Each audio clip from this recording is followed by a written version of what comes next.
Very good evening class, welcome to our YouTube channel RPSC bio academy. हम जो chapter discuss कर रहे थे वो कर रहे थे नाइट्रोजन मेटाबॉलिज्म।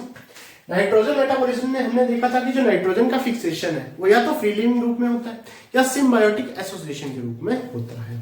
ठीक है, और हम सिम्बायोटिक एसोसिएशन में देख रहे थे कि नोड्यूल का फॉर्मेशन होता है। किसका फॉर्मेशन होता है? नोड्यूल का फॉर्मेशन होता है। नोड्यूल का फॉर्मेशन होता है।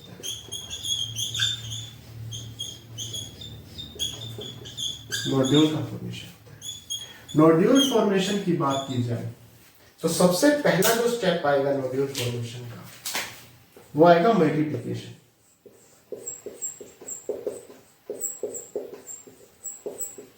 कौन सा आएगा? मल्टीप्लिकेशन।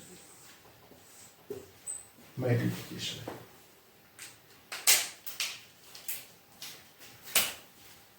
मान लीजिए ये एपिडर्मिस है, ये एपिडर्मिस के बाहर ये रूट हेयर आ गई, ये एपिडर्मिस आ गई।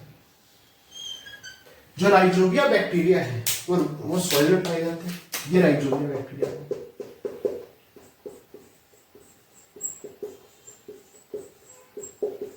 राइजोबिया बैक्टीरिया ये रूट हेयर है। राइजोबिया हेरिया सबसे पहले मल्टीप्लाई करेंगे। क्या करेंगे? मल्टीप्लाई करेंगे। मल्टीप्लाई करेंगे इस तरह से अपनी संख्या इंक्रीज करेंगे, मल्टीप्लाई करेंगे। ठीक है, और कॉलोनी का फॉर्मेशन करेंगे, कॉलोनाइजेशन करेंगे।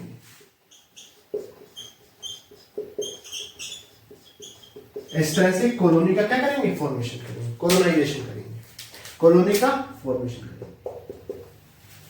मल्टीप्लिकेशन करेंगे, कॉलोनाइजेशन करेंगे। कौन? राइजोबिया बैक्टीरिया या राइजोबियम बैक्टीरिया। और अटैच होंगे, अटैच होंगे कहां? कहां अटैच होंगे? एपिडर्मिस पे।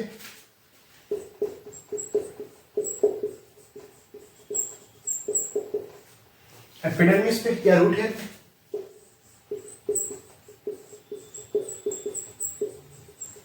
रूट हेयर पे जो भी राइजोबिया बैक्टीरिया है वो मल्टीप्लाई करेंगे, कॉलोनाइड का फॉर्मेशन करेंगे। कहां करेंगे? सराउंडिंग दी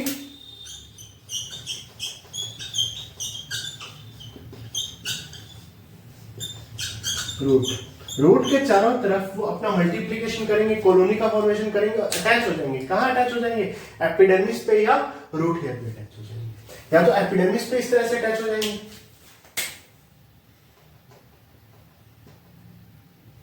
या रूट हेयर पे अटैच हो जाएंगे। अगर मैं राइजोबिया बैक्टीरिया की बात करूं,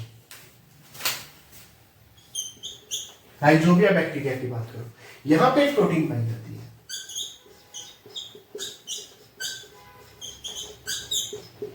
राइकेड हेसिन प्रोटीन। राइकेड हेसिन प्रोटीन के कारण ही ये पूरा मूवमेंट है।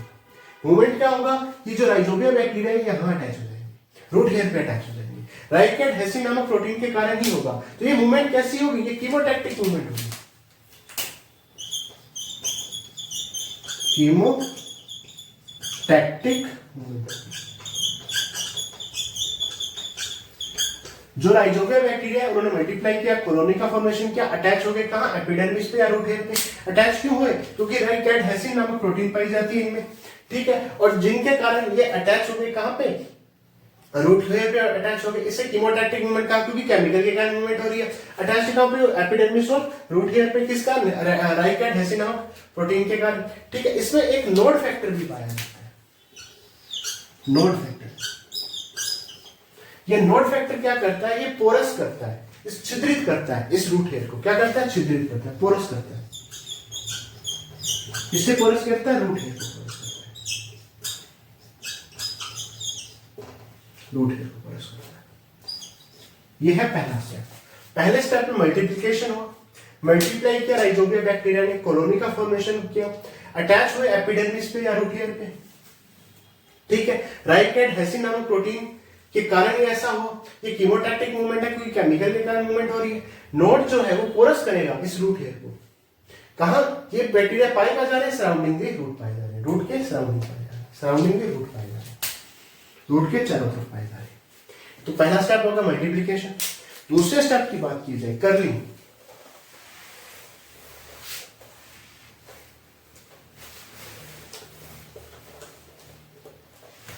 कर्लिंग की बात की।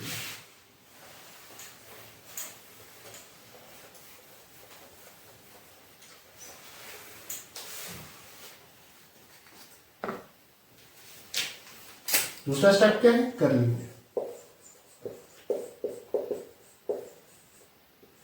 कर्लिंग कर्लिंग कैसे? ये जो रूट हेयर है ये इस तरह से कर्ल हो जाएगी, कर्लिंग इस तरह, इस तरह से।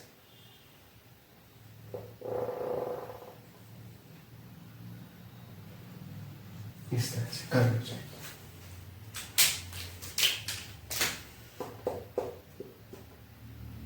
इस तरह से कर्ल हो जाएगी। कर्लिंग ऑफ रूट हेयर या रूट हेयर का कर्लिंग। ये कैसे होगा? जो राइजोबिया बैक्टीरिया है इनमें एक, हम जानते हैं कि राइजोबिया बैक्टीरिया में बहुत सारे पॉलीसैकेराइड्स पाए जाएंगे, कार्ब्स पाए जाएंगे पॉलीसैकेराइड्स के ऊपर। क्या पाए जाएंगे? पॉलीसैकेराइड्स पाए जाएंगे, पॉलीसैकेराइड्स पाए जाएंगे। और ये जो रूट हेयर है, रूट हेयर पे फिर एक प्रोटीन पाई जाएगी, रूट हेयर पे फिर एक प्रोटीन पाई जाएगी, लेसिटिन, लेसिटन, लेसिटिन प्रोटीन, लेसिटिन प्रोटीन। इस लेसिटिन प्रोटीन और पॉलीसैकेराइड के बॉन्ड के कारण ये कर्लिंग होगी। कर्लिंग क्यों होगी? जो लेसिटिन प्रोटीन इस रूट हेयर में पाई जा रही है और जो पॉलीसैकेराइड राइजोबिया बैक्टीरिया में पाई जा रहे हैं, उन दोनों के बॉन्ड के कारण ऐसे कर्ल बनेगा, कर्लिंग होगी। और जो राइजोबिया बैक्टीरिया है, कौन से बैक्टीरिया? Rhizobia bacteria. ये राइजोबिया बैक्टीरिया इस थ्रेड के अंदर चले जाएंगे, इस रूट हेयर के अंदर चले जाएंगे, इस तरह से रूट हेयर के अंदर चले जाएंगे, इन्वेड हो जाएंगे। क्या हो जाएंगे? इन्वेड हो जाएंगे। कहां इन्वेड हो जाएंगे? रूट हेयर में इन्वेड हो जाएंगे, रूट हेयर के अंदर चले जाएंगे और एक थ्रेड जैसी स्ट्रक्चर का फॉर्मेशन करेंगे, एक धागेनुमा स्ट्रक्चर का फॉर्मेशन करेंगे, एक थ्रेड्स जैसे स्ट्रक्चर का क्या करेंगे? फॉर्मेशन करेंगे। इस तरह से धागेनुमा स्ट्रक्चर का क्या करेंगे? फॉर्मेशन करेंगे। इसे कहेंगे इन्फेक्शन थ्रेड।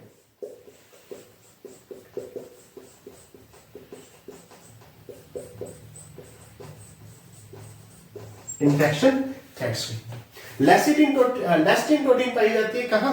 एपिडर्मिस में या रूट हेयर के चारों तरफ, ठीक है। राइजोबियम में पॉलीसैकेराइड पाई जाता है। इन दोनों के बॉन्ड के कारण क्या हुई? कर्लिंग हुई, इन्वेड हो गए रूट हेयर में कौन? राइजोबिया बैक्टीरिया, और इन्फेक्शन थ्रेड्स का फॉर्मेशन हो गया, इन्फेक्शन थ्रेड्स का फॉर्मेशन हो गया। इस इन्फेक्शन थ्रेड्स के कारण ही ये एपिडर्मिस में, कॉर्टेक्स में चले गए। कहां चले गए? पहले गए एपिडर्मिस में। कहां गए? एपिडर्मिस में सर। अच्छा, एपिडर्मिस से कहां गए? ये एपिडर्मिस से गए कहां? कॉर्टेक्स में गए, इनर कॉर्टेक्स में गए, इनर कॉर्टेक्स में गए, ठीक है। तो ये कहां पहुंच गए? इनर कॉर्टेक्स में पहुंच गए। तो ये दूसरा स्टेप था कर्लिंग। दूसरा स्टेप क्या था? कर्लिंग। अब आगे चलते हैं नोड्यूल फॉर्मेशन। चलो, हमने मान लिया कि कर्लिंग हो गई। अब क्या होगा? अब होगा कि जो भी सेल्स हैं कॉर्टेक्स की इनर सेल, वो ऑक्सिन का सिंथेसिस करेंगे। ऑक्सिन्स का क्या करेंगे? सिंथेसिस करेंगे। ऑक्सिन दो काम करेगा। पहला काम करेगा क्या? सेल का इलोंगेशन करेगा, कोशिका का दीर्घीकरण करेगा।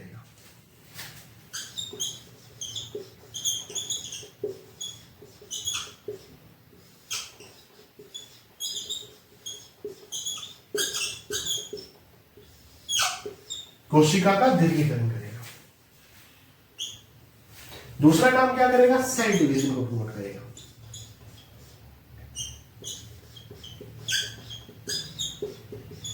सेल डिवीजन को प्रमोट करेगा, कोशिका विभाजन को प्रमोट करेगा। ऑक्सिन क्या करेगा? कोशिका दीर्घीकरण करेगा और कोशिका विभाजन को प्रमोट करेगा, ठीक है। तो हमने देखा कि जो सेल्स थी, सेल के अंदर थ्रेड्स रूप में बैक्टीरिया चला गया। सेल्स में इस तरह से ये सेल्स थी, ये एपिडर्मिस आ गई, इस तरह से आ गई। देखो,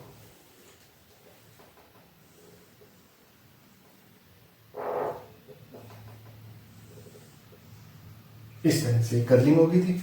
और ये बैक्टीरिया है, राइजोबिया बैक्टीरिया है, ये थ्रेड बन गया। और यहाँ पे राइजोबियम बैक्टीरिया, ये राइजोबियम बैक्टीरिया।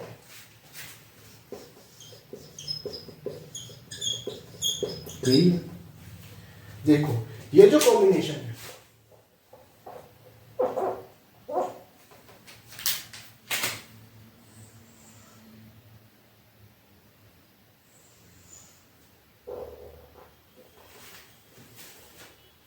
ये जो कॉम्बिनेशन है, कौन सा कॉम्बिनेशन है सर? जो सेल्स का कॉम्बिनेशन और जो बैक्टीरिया का कॉम्बिनेशन है, इन दोनों को मिलाकर एक शब्द दिया जाता है बैक्टीरियोइड्स।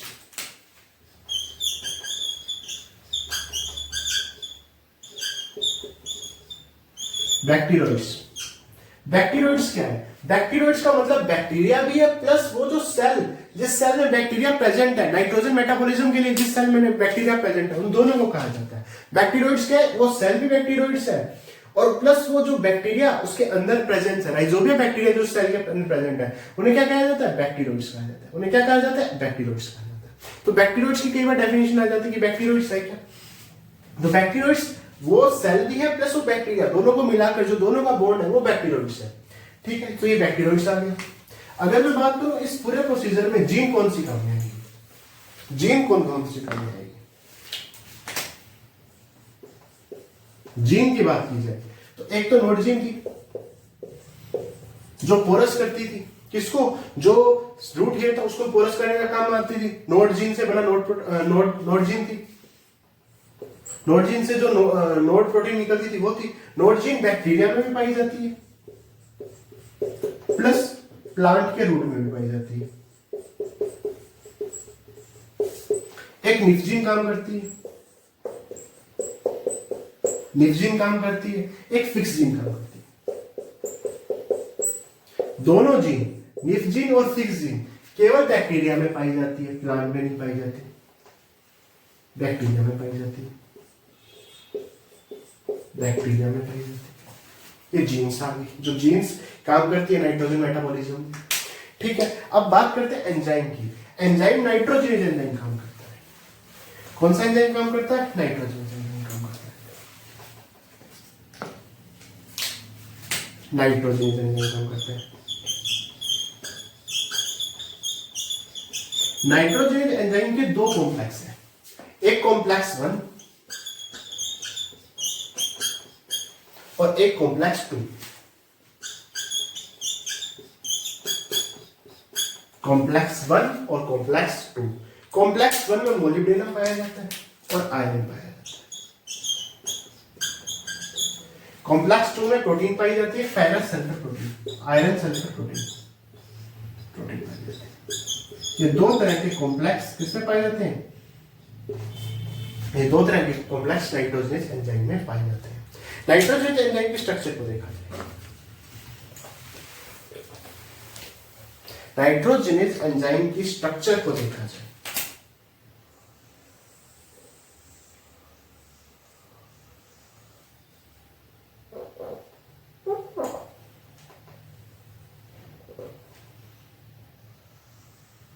इस तरह से नाइट्रोजनेज एंजाइम की स्ट्रक्चर होती है। सबसे पहले दो नाइट्रोजन के ग्रुप यहां आकर जुड़ते हैं,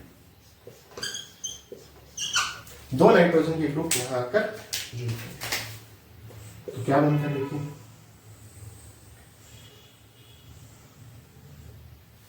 दो नाइट्रोजन के ग्रुप यहां आकर जुड़ते हैं तो ये दो नाइट्रोजन के ग्रुप हो गए, ये एक नाइट्रोजन हो गया, ये दूसरा नाइट्रोजन, प्लस फिर दो H प्लस जुड़ते हैं,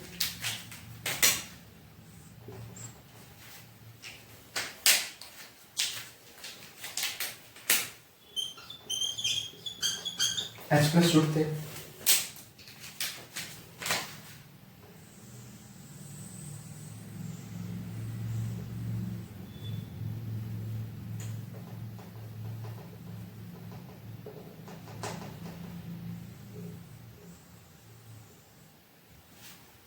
दो H प्लस जुड़ते हैं, एक नाइट्रोजन ये हो गया, एक नाइट्रोजन ये हो गया, एक H इसके साथ जुड़ेगा, एक H इसके साथ जुड़ेगा, इस तरह से।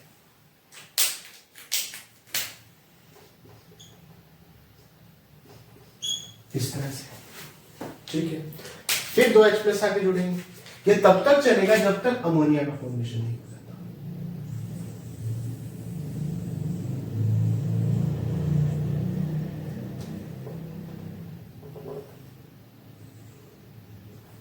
जब तक अमोनिया का फॉर्मेशन नहीं हो जाता। वही एन जुड़ेंगे, एन थे, H प्लस जुड़ेंगे, अब 2, ये एक H जुड़ गया, ये दूसरा H जुड़ गया, ये एक H जुड़ गया, ये दूसरा H जुड़ गया, इस तरह से। अब फिर एक एक H प्लस फिर आके जुड़ेगा,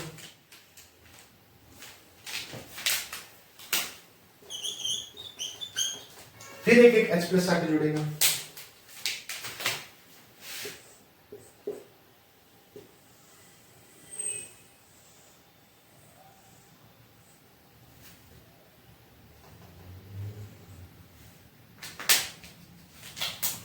ये नाइट्रोजन, ये नाइट्रोजन, फिर 3 H जुड़ेंगे, इस नाइट्रोजन से 3 H जुड़ेंगे, इस तरह से, इस तरह से, यहाँ पे भी 3 H जुड़ेंगे, इस तरह से। ये अमोनिया बन गई, ये अमोनिया बन गई, अमोनिया निकल जाएगी, नाइट्रोजन एंजाइम वही रह जाएगा। फिर नाइट्रोजन एंजाइम फिर नाइट्रोजन को जोड़ेगा, फिर H प्लस को जोड़ेगा, फिर H प्लस को जोड़ेगा, फिर अमोनिया बनेगी।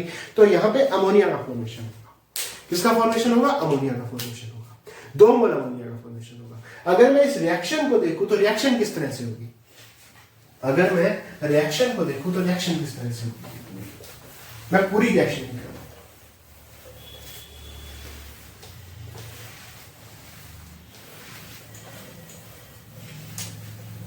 देखिए, 1 मोल N2 था प्लस 8 मोल H plus ion, plus 8 electron चाहिए, प्लस 16 एटीपी एनर्जी चाहिए। सब कन्वर्ट किस में होंगे? यह नाइट्रोजन अमोनिया में कन्वर्ट हो जाएगी। हो गए सर। 2 H प्लस आयन हमें बचेंगे, 2 इलेक्ट्रॉन भी बचेंगे, 16 एटीपी किसमें बदल जाएगी? एडीपी प्लस 16 इनऑर्गेनिक फॉस्फेट, इस तरह से, इस तरह से ये पूरी रिएक्शन आएगी। पिछली बार फर्स्ट ग्रेड में क्वेश्चन आया था 1 मोल अमोनिया बनाने के लिए, 1 मोल अमोनिया बनाने के लिए कितनी एटीपी की रिक्वायरमेंट होती है? तो 1 मोल अमोनिया बनाने के लिए 8 एटीपी की रिक्वायरमेंट होती है। पिछली बार आरपीएससी फर्स्ट ईयर 2022 जो पेपर अक्टूबर में हुआ था, ये क्वेश्चन था। ठीक है, ये आ गई अमोनिया। अब हम बात करते हैं लैक हीमोग्लोबिन की। एनसीईआरटी में इतना डिटेल में ये नहीं होगा।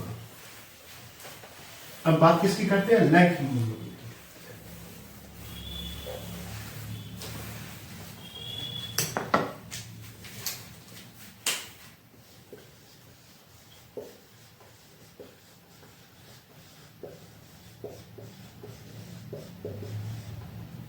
लैक हीमोग्लोबिन क्या है? हम जानते हैं जो राइजोबिया बैक्टीरिया होता है,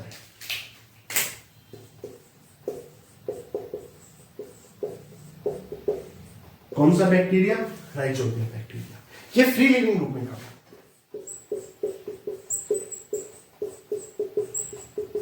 लेकिन जब इसका सिम्बायोसिस हो जाता है, जब ये इसका सिम्बायोसिस हो जाता है और नाइट्रोजन का स्थिरीकरण यानी नाइट्रोजन का फिक्सेशन करता है, तो ये सिम्बायोटिक रूप में करता है। रहता किस रूप में? फ्री लिविंग रूप में। लेकिन ये सिम्बायोटिक रूप में ही नाइट्रोजन का फिक्सेशन करता है। क्यों? क्योंकि इसको लिए एनारोबिक कंडीशन चाहिए। कैसी कंडीशन चाहिए? एनारोबिक कंडीशन चाहिए। ऑक्सीजन नहीं चाहिए। ऑक्सीजन आते ही ये काम करना बंद कर देगा। तो लैक हीमोग्लोबिन क्या करेगी? ये ऑक्सीजन का स्क्वेंजर है। ऑक्सीजन का क्या है? स्क्वेंजर। स्क्वेंजर होता है सफाई करता, ऑक्सीजन को साफ कर देता है, ऑक्सीजन को रहने नहीं देता, ऑक्सीजन को हटा देता है वहां से। ऑक्सीजन को हटाने का काम कौन करता है? लैग हीमोग्लोबिन करता है। लैग हीमोग्लोबिन, जैसे हमारे ब्लड में ग्लोबिन पाया जाता है, प्लांट्स में लैग हीमोग्लोबिन पाया जाता है। ये ऑक्सीजन को हटाता है, ये प्लांट की सेल से ऑक्सीजन को रिमूव करता है। क्यों करता है सर? ये ऑक्सीजन का स्क्वेंजर भी कहते हैं। क्यों करता है? क्योंकि राइजोबिया फ्री लिविंग तो रहता है, लेकिन जब उसे सिम्बायोटिक रूप में रहकर नाइट्रोजन का फिक्सेशन करना होता है तो उसे एनाएरोबिक कंडीशन चाहिए, उसे ऑक्सीजन नहीं चाहिए। अगर ऑक्सीजन होगी तो फिक्सेशन कर ही नहीं पाएगा। इसीलिए जो लैग हीमोग्लोबिन है ये ऑक्सीजन को वहां से हटा देता है। तो ये था लैग हीमोग्लोबिन। ठीक है, अब हमारे पास अमोनिया के 2 मोल बने थे। उस अमोनिया से अमीनो एसिड कैसे बनेगा उसको देखते हैं। उस अमोनिया से अमीनो एसिड कैसे बनेगा उसको देखते हैं, या देखते हैं फेट ऑफ अमोनिया। अमोनिया का भविष्य क्या है? Fate of ammonia.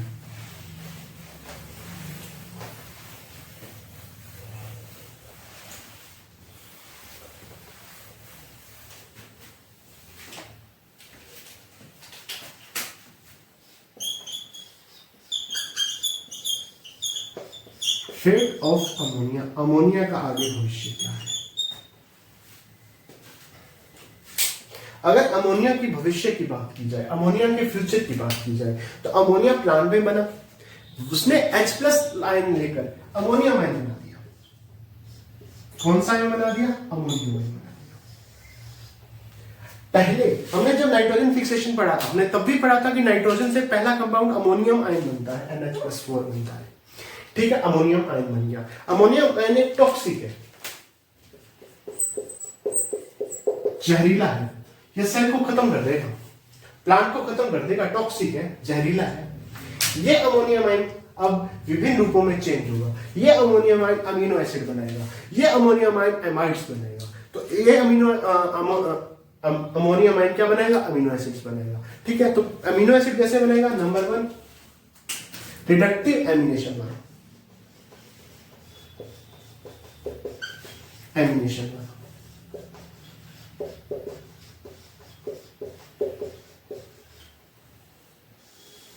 Reductive ammunition के द्वारा। रिडक्टिव एमिनेशन के द्वारा कैसे?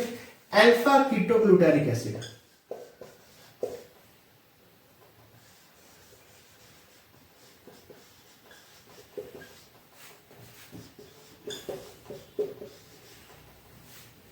अल्फा कीटोग्लूटारिक एसिड इस अमोनियम आयन के साथ रिएक्शन करेगा,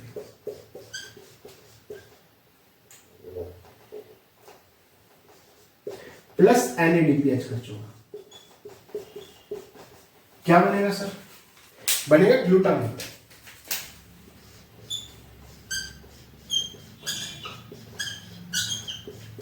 ग्लूटामेट बनेगा, प्लस वाटर बनेगा,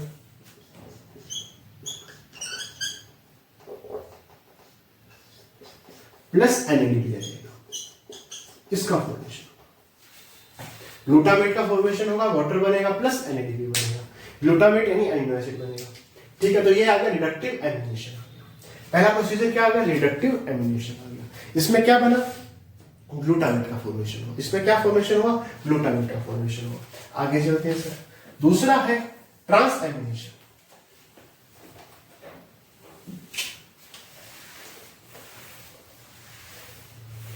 ट्रांस एमिनेशन,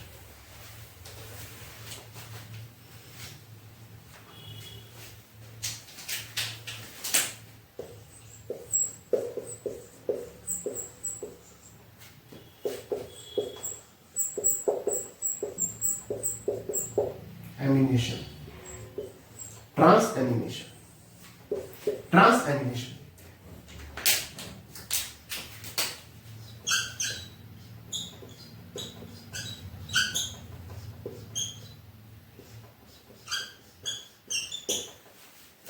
मान लीजिए ये कोई अमीनो एसिड है। कौन सा अमीनो एसिड है? जिसमें अमोनियम आयन प्रेजेंट है।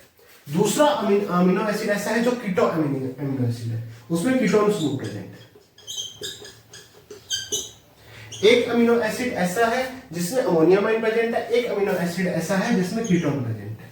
ठीक है, ट्रांस का मतलब ट्रांसफर होना, किसका? अमोनियम आयन का या एमीन समूह का, इसका ट्रांसफर हो जाएगा। जो R1 के पास अमीनो समूह था अब वो I2 के पास चला जाएगा, ट्रांसफर हो जाएगा। इससे भी अमीनो एसिड का फॉर्मेशन हो रहा है कि एक अमीनो एसिड से दूसरा अमीनो एसिड बन जाए। एक अमीनो एसिड से जो अमीनो एसिड ऐसा था जिसमें अमीन समूह था, एक अमीनो एसिड था जिसमें कौन सा समूह था, कीटो समूह था। एक अमीनो एसिड से दूसरा अमीनो एसिड बनता है। कैसे बनना है सब देखते हैं। ये R1 ऐसे कैसे रह जाएगा, ये समूह उधर चला जाएगा तो यहां COO आ जाएगा, इस तरह से आ जाएगा। प्लस ये इस तरफ चला जाएगा तो I2 के पास में क्या आ जाएगा,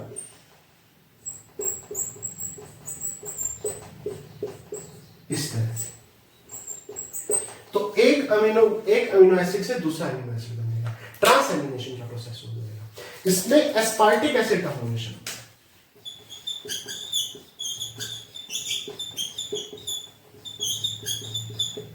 इसका फॉर्मेशन होता है एस्पार्टिक एसिड का। उसमें ग्लूटामेट बना था, ग्लूटामेरिक एसिड बना था, ग्लूटामेट बना था। ग्लूटामेट का यहां यूज होगा, यहां ग्लूटामेट का यूज होगा। ग्लूटामेट एक कीटोन समूह है, तो ग्लूटामेट का यहाँ क्या होगा, यूज होगा। ग्लूटामेट का यूज होगा, जो ग्लूटामेट वहां बना था, और ग्लूटामेट का यूज होकर क्या बनेगा, एस्पार्टिक एसिड का फॉर्मेशन हो जाएगा।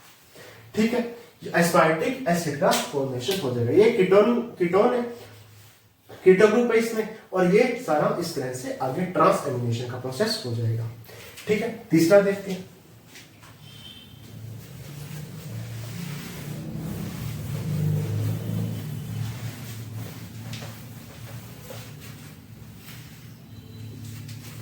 तीसरा है कैटालिटिक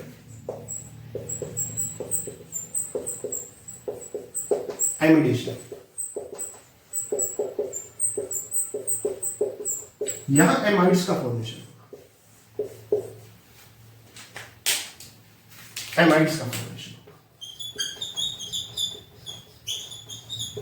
एमाइड्स का क्या होगा, फॉर्मेशन होगा, एमाइड्स का फॉर्मेशन होगा। एक तो बना था ग्लूटामेट, इसे ग्लूटारिक एसिड भी कहते हैं, ग्लूटामेट। एक एस्पार्टिक एसिड बना था,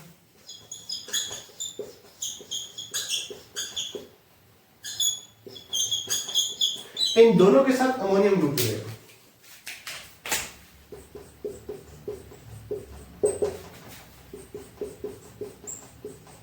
एटीपी खर्च होगी,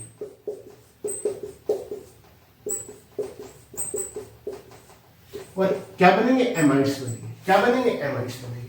ग्लूटामेट बन जाएगा ग्लूटामाइन, एमाइड बन जाएगा। ठीक है, और एस्पार्टिक एसिड बन जाएगा एस्पाराजीन। एस्पाराजीन, एस्पाराजीन। यहां से हाइड्रोक्सिल समूह बाहर निकलेगा। हाइड्रोक्सिल समूह क्या निकलेगा, बाहर निकलेगा, आउट हो जाएगा, बाहर निकलेगा, और अमोनियम आयन अंदर जाएगा, जिस कारण से एमाइड्स का फॉर्मेशन होगा। एमाइड्स में नाइट्रोजन ग्रुप ज्यादा है, क्योंकि एक अमोनियम आयन अंदर गया ना, तो एमाइड्स में नाइट्रोजन ग्रुप ज्यादा है। ठीक है, ये था कैटालिटिक एमिडेशन था। ठीक है, तो अगर मैं बात करूं कि ये जो एमाइड्स बन गए, कहां बने, प्लांट्स में बने। अब ये एमाइड्स एक जगह से दूसरी जगह ट्रांसलोकेट हो जाएंगे। ठीक है, तो ये था नाइट्रोजन फिक्सेशन या नाइट्रोजन का मेटाबॉलिज्म। ठीक है, जहां पे नाइट्रोजन एक जगह से दूसरी जगह पे क्या हो रहे हैं, अब ट्रांसफर हो रहे हैं। ठीक है, ये ट्रांसफर किस रूप में भी हो सकता है, ग्लूटामाइन के रूप में भी हो सकता है, एस्पाराजीन के रूप में भी हो सकते हैं, ग्लूटामेट के रूप में भी हो सकते हैं। इस रूप में एक जगह से दूसरी जगह पे ट्रांसफर होंगे। अगर मैं सोयाबीन की बात करूं, सोयाबीन की बात करें तो यूरिडेज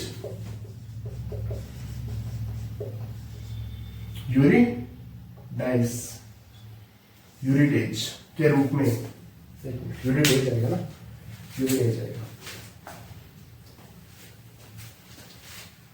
यूरिडेज आएगा।